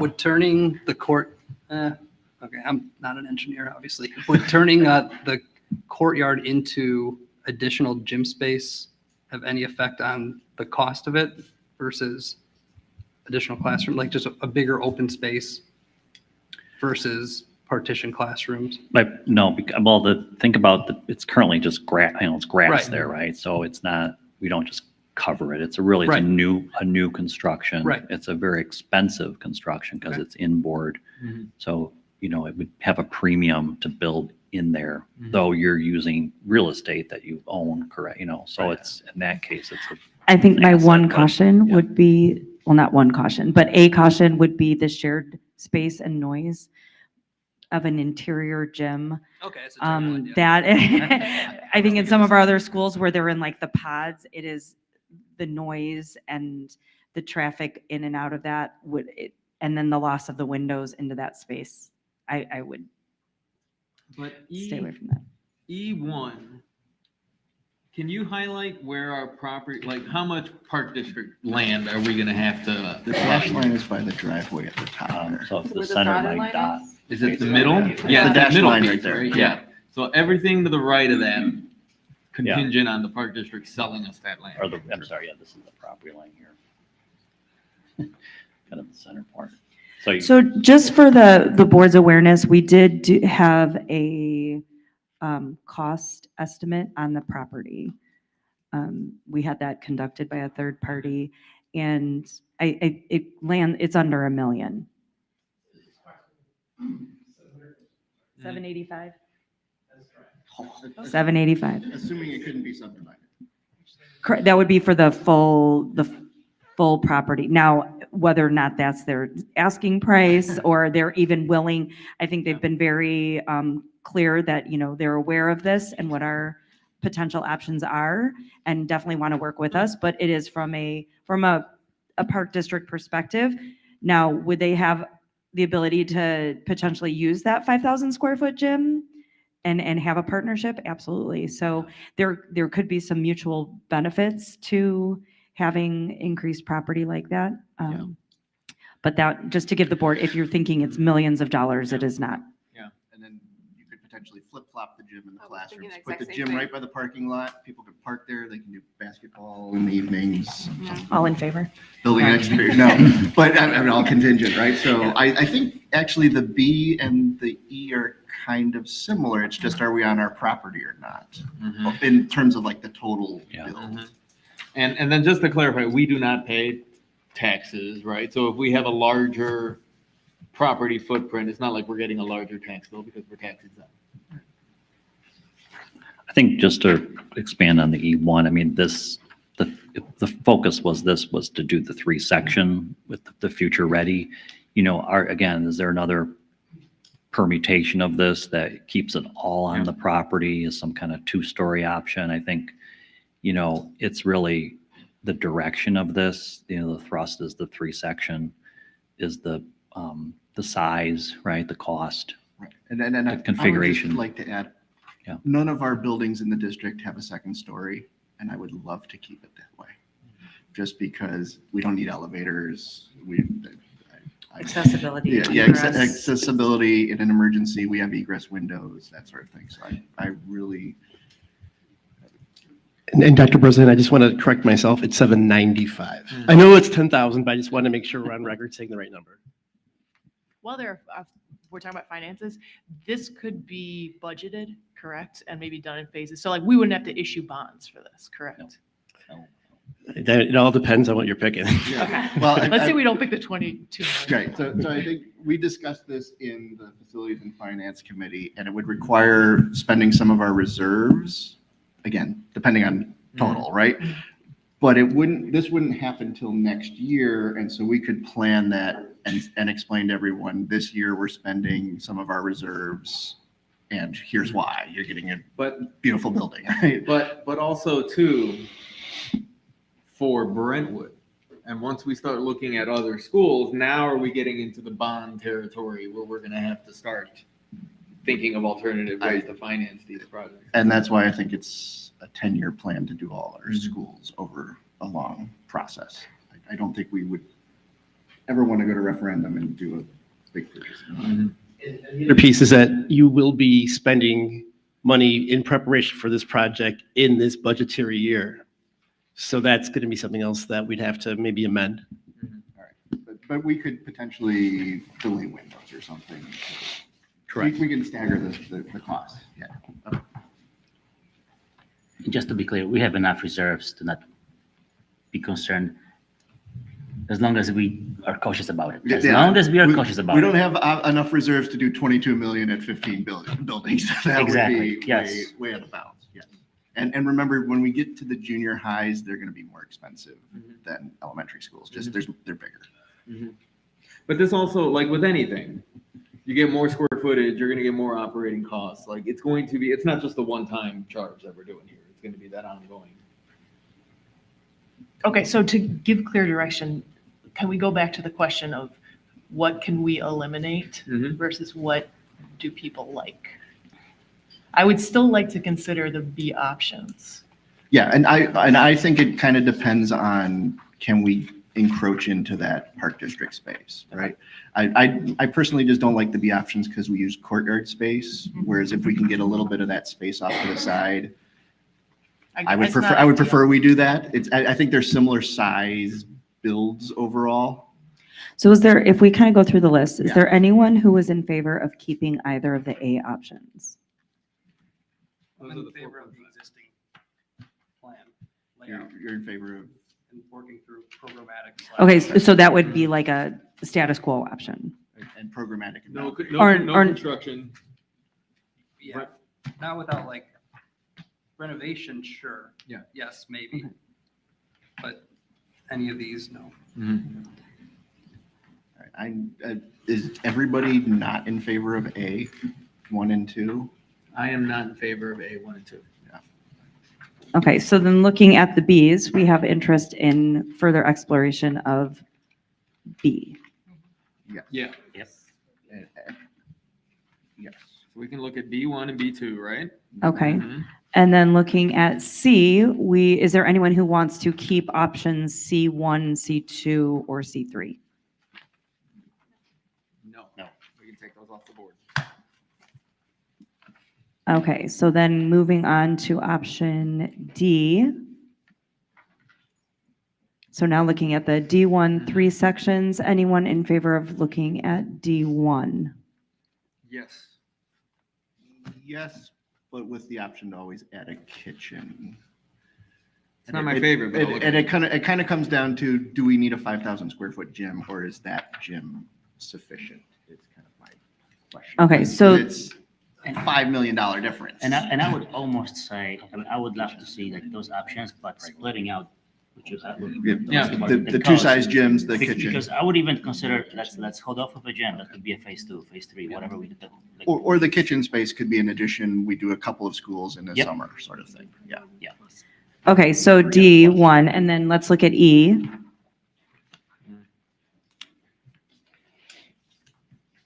Anyone in favor of E1? I like E1. I like E1, but like. Easy. With a But- potentially With modified, The potentially gym probably some- going up and then Mhm. using the other gym as the art Yeah. and music. Mhm.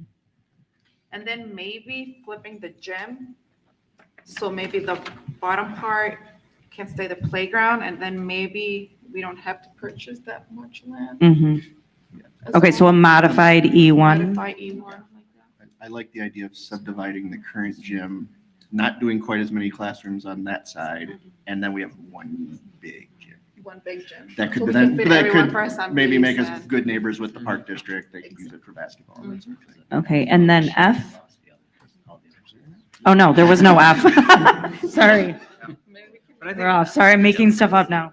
I think also too, the, for the Wold folks, the, kind of like what TR mentioned earlier, like if they're, with the options that are left, not necessarily like a la carte pricing, but if we could see removal of gym would save X, million or whatever it is. Because then that may help steer us towards a consensus. Yeah, I think generally, approach to budget, I think always start with your needs. Mhm.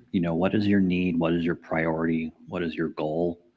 I think, 14, 15, 11, 11 and a half, I think you can kind of keep toying that in your head. I think about the true need, the goal, or this one's the future ready. It sounds like that will be a goal, and so that's what we always like to start with. Because again, you can start slicing and dicing with we can do that. Sure, Definitely. yeah. We can Right. definitely do that because it will help you understand it. But all I could say is start with the needs Yeah. and what you're trying to achieve. Right, and so I'm thinking specifically Yeah. about the kitchen, right? The Right. kitchen is something we want to do, but it's maybe a longer term need that we would phase in over Okay. multiple schools. And so I feel like the current shorter term need for Brentwood doesn't necessarily need that right now. Okay. But it's a possibility. I know Sure. the reason why it's there is because then we can take this space behind you and expand this room, right? Okay. But they're able to currently operate in this room. So maybe like a pull out for a numbers more Yeah. for just the kitchen area. I think the other piece to consider too is if we pull it out and kind of look at it as a separate, what is the economy of scale that we're getting price-wise and Sure. project-wise by doing these all at once, as opposed to coming back 3 years later and doing some of these things? Correct. Yeah, Yeah, I mean, if you can make a decision to kind of, do a comprehensive approach to it. As long as they're on site and pouring concrete anyhow, doing that second foundation may not be as expensive. That was an Yeah. interesting option is that doing a Correct. kitchen means we're doing construction. What's that? What's an interesting thing is if we're doing a kitchen, we're doing construction. gotta displace But we're not students, displacing though. children because we're Yeah. just adding a room over here. You can make that argument to the zoning. So I would also ask if we're going to further explore options B1 and 2, D and E, then are you also wanting us to look at programmatic shifts and boundary changes? Yes. Mhm. What were the total, B1, B2, D1? D1 and E1, so it's 4 options. Those are what we're looking at. Mhm. Yeah, everything should, programmatic changes. et cetera. Mhm. And then I think that requires a second iteration where then we're looking at the neighboring schools as well, right? And seeing if they're sufficient. And impact, yeah. Because a change here impacts the entire district, right? And so every change we make, it's the term for it is a wicked problem, right? Every time you change one thing to try and solve it, it changes something else, and we have to be aware of that. Okay. Any other questions or clarifications on that? I have a question about Yeah. timeline. What are we looking for in terms of timeline? Because I don't want to get into a situation where we have fewer options because we took too long to decide. I understand that we need to take a holistic approach, but yeah, I think that we need to get moving here. So what is the Yeah, like what is timeline? next step? Like what are we doing? Yeah, so what's as we said, next? if we want to do any type of construction beginning this summer, so summer of '24, we would look for a board vote probably in November And to that's- authorize us to begin that process. And that's just on the construction element. then? That's on the construction element, Okay. yes. And the final decision would be January. Want to be out to bid by January, if not. Well, just to clarify that, that would be to meet the 2025 deadline, correct? Yeah, to And- begin anything summer Yeah. of '24 with completion potentially of 2025. Yeah, so the bidding would not be in January. We would start design, right, in December. If we and don't then- do anything, so then nothing in summer of '24, Correct. would we phase anything? I mean, we could do, Yeah, but all of this requires a year-long construction process, so starting in summer isn't a requirement. It's just trying to get done by the following school year so you can move yeah, in. I mean, also understand that we have to go for the zoning variance. So that's like a 3-month process. We could be doing some design at the same time. So really look at, So- starting construction really next fall. So basically, in order to make the deadline of starting this coming summer, we should have started like when we were talking about it and saying, yeah, let's do it. Basically, beginning of the summer when the initial study started. And I mentioned it during the last board meeting as well. So I mean, no surprise there for me. So Yeah, we would have to have started design back in January or December of the previous year, right? Get the approvals, design, discussion, bidding it. So it would not have been able to be done last summer, even if it started like, I'm not saying being Yeah. done. I'm saying like to be able to start in the summer, next summer. not finish. So Just when- start of anything. Sorry. So when will kids be bouncing balls in the brand new gym? 25, 26 school year? 25 if we get approval in November, few months. December, correct? Got it. So that's still, It's a year and a half lead time, basically, because Yeah. there's 6 months of doing all the planning and then a year of construction. So what would we be voting on in November? Just approving construction on the building? That there will be construction? on the Approval to building? start design and approval to start discussions with the park district, approval to, go to the next level, with the program, are we looking at other schools kind of in tandem with that? So it would be design and further discussions with your municipalities. So not a specific plan or anything, Yeah. just like we are moving forward, we're pledging. to Well, move no, we would forward. have Yeah, I think we the would. outline of the plan. Yeah. Like this. But we have to approve like going to RFP and bidding out all of that, right? So high-level process, so in the next month or two, you would authorize the design to commence. So the commitment would be for the plan specifications. The design team will need about 7 to 8 months to do their process. So at that time, we'll prepare the bid docs, and then we'll put those out to bid in early summer. So let's just say June, July would be the goal, put the project out to bid. And then the bids come in, and then the board reviews the bids. And then With the idea of breaking ground late summer, early fall. Mhm. And then it will come online in August 25 calendar year.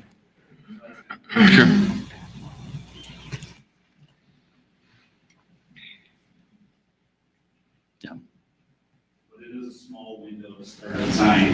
Yep. It pushes into the first quarter of next year. We want to stay efficient and cost effective.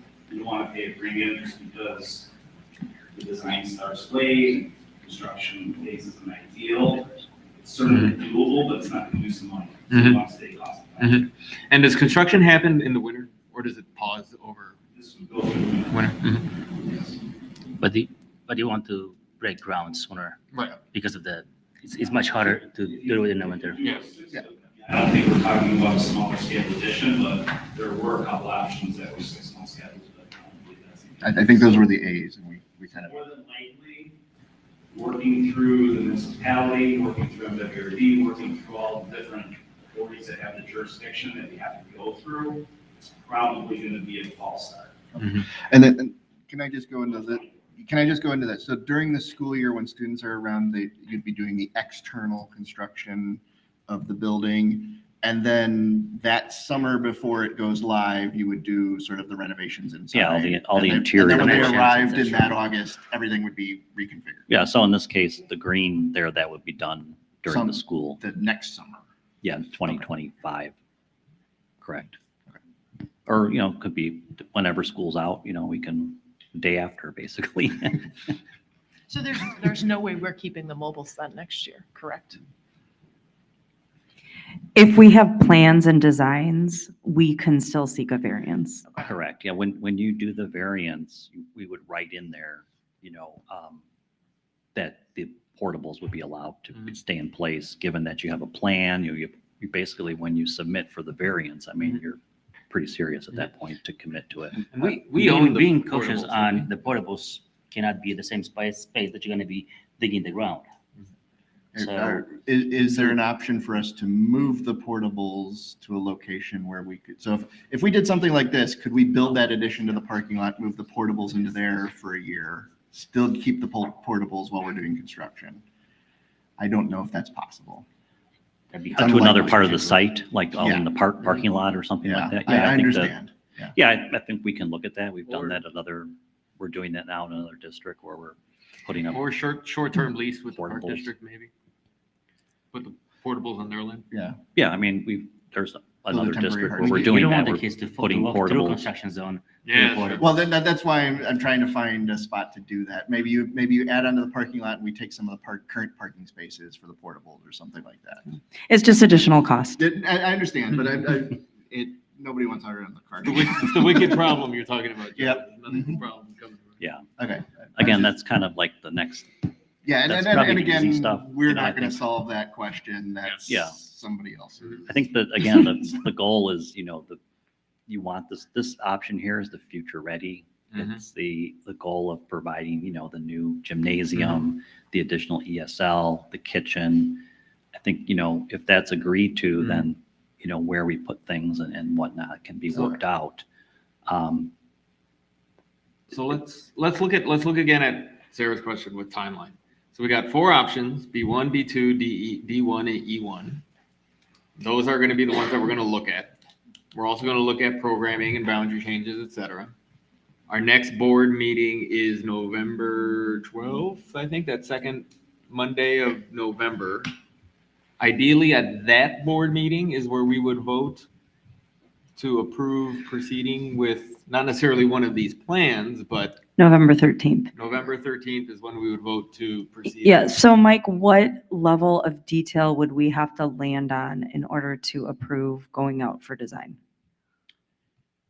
You would want to know the, which option, right?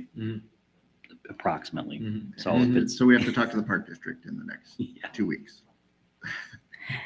Yes, and they're anticipating this, and they are actually talking at their meetings as well. So we had a good pre-meeting. They have access to these preliminary drawings as well. I think in general, I mean, you're at a point where you need more detail. So, I think we need to agree on the program and the budget. I think you eliminated the 22 million, right? The program, we're sort of like massaging, so I think knowing that you've narrowed it down, we can proceed into the next layer of that. I don't think that you need to have everything, the exact option before we proceed, because again, there's discussions that need to take place.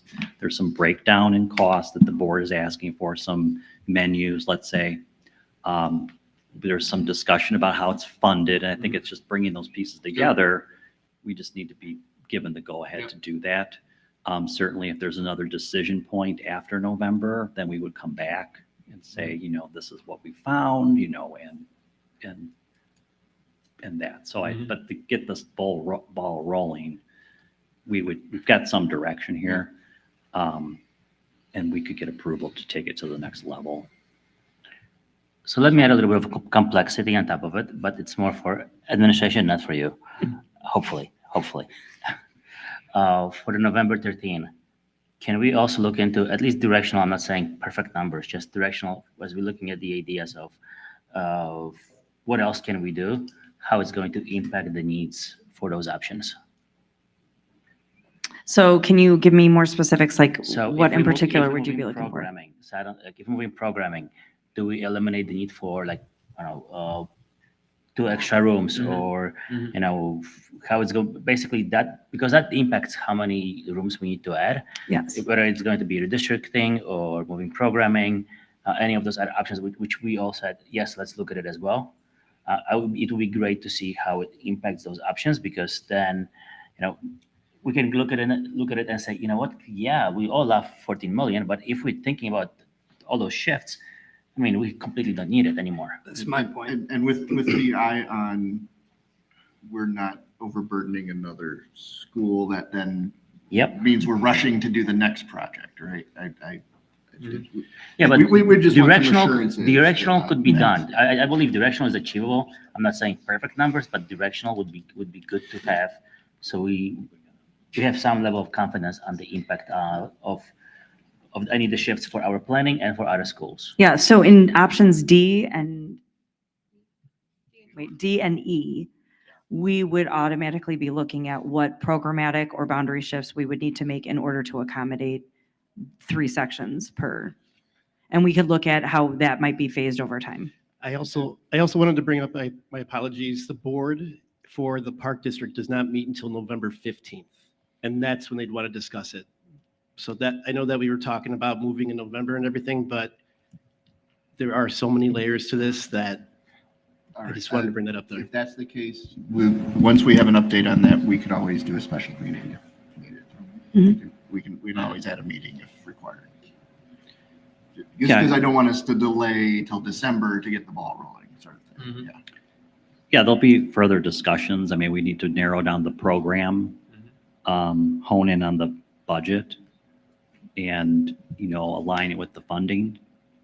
There'll be some additional meetings, you know, about the spaces, you know, and making sure that we're accommodating the you know, the spectrum of spaces, parking. And so there's additional work on these, based on your feedback. It's ripe to go to the next level, let's put it that way. There's no reason to wait another month. With the Park District, you know, they're not going to give a final answer on the 15th. They're going to discuss it, you know, oh, these are the options. What do you think? You know, and then they probably come back in December. So our choice to move forward isn't really dependent on them yet, right? We would make the decision to move forward, but there's future points where we may need to make a decision on that. Yeah, there's that option. I mean, it's certainly, it's going to be some overlap here. Because a big chunk is going to be conditioned on variance approval and Park District approval. And Yeah, it's not unlike whatever other information. projects. I mean, whenever you do an addition, there's approval with the village and, you know, discussions if the village has been open and, you know, again, for the best interest, they've stated this is for the best interest of the community. We want to work with you. So there's no immediate like red flags going up, like this is never going to happen. Yeah. So the Park District is considering talking about it on November 15th. And one option, you're not, like in this one, you're not buying property, right? So you're just asking for IGA. So there's, I don't think there's a reason to sit back and wait What is 3 months. the likelihood of the village asking for changes on top of what we have? I've seen situations, you know, where we have to change like the green space outside, or we have to, now that, you know, they make requests when we do variance. Is that a risk here? Typically, the comments come back about parking, traffic flow, closeness to neighbors, taking away green space. There's an engineering aspect to everything. So do you have the right number of, you know, sewer lines and stormwater? So there's kind of that too. But yeah, they'll come back with some comments for sure. And we can make some adjustments to the design. So. All right. Thank you Okay. very much. Thank you. Yeah, I thank think you. That covers it. We'll be hearing more, obviously, as we go forward, but I think we've got, you Yeah, got the we've got- guidance you need for tonight? Yeah, okay. Yeah. All right, thank you very much. Thank you to Yeah, our we'll be back in audience for November attending and all the for, the staff who are here to as well. summarize Thank our you. I findings, know. to develop further the estimates. And if there's a decision point, I think we want to get to that point where there's not Yeah. too many options. More for the administration, communication wise, I know we emailed Brentwood families about tonight. Are we gonna send them a link to the video tonight, like a recap, or kind of how do we communicate out? Yeah, so we did a flyer to all of our Brentwood families that a paper copy went home, as well as, I'm trying to find Ben, as well as email communication. So we can follow up, just letting them know that the presentation's available, and the video of tonight is available as well. And again, we're always open to feedback, both at, when parents are here at the school and families, or if they want to email and submit anything to us And they have the as well. slides with all the options. Yes, the entire presentation is available, will be available online. All right, are we good? All right, so then we need a motion to adjourn the meeting. So moved. Second. TR and Joe. All right, and then we need a vote on that. I have the time as 8:56. 8:56. Motion by TR, second by me. All right, roll call.